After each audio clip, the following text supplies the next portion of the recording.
तर कसं काय मित्रांनो, हा आहे माझा दुसरा मिनी ब्लॉग. तर आज आहे हनुमान जयंती. तर आपण चाललोय हनुमानाच्या मंदिरात. जाताना सकाळी बघा कसलं खतरनाक दिसत होतं. तर काय मग आलो बघा इथं आणि चालू होते हनुमानाची सकाळी 6:30 वाजता आरती. आरती झाल्यानंतर ना आलो मंदिराच्या आतमध्ये दर्शन घेण्यासाठी. तर इथं पहिलीच वेटिंगला माणसं थांबलेली. गर्दीत घुसून पटकन घेतलं दर्शन आणि मारली बघा फेरी. पण बाहेरच्या साईडला घेतलं बघा मूर्तीचं दर्शन. आणि आज ही परंपरागत चालत आलेली हनुमान जयंती हे सर्व पाहून दृश्य कोणाचंही मन भारावणे.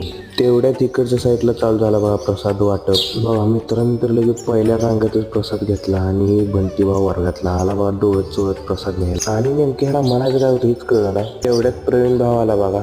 मग काय बसलाव गाडीवर आणि निघाला बघा घराचं. तर भावानं आलोय बघा घरी. तर आजचा ब्लॉग कसा वाटला नक्की कमेंट करून सांगा. तर भेटूया नंतरच्या ब्लॉग मध्ये. तर बाय.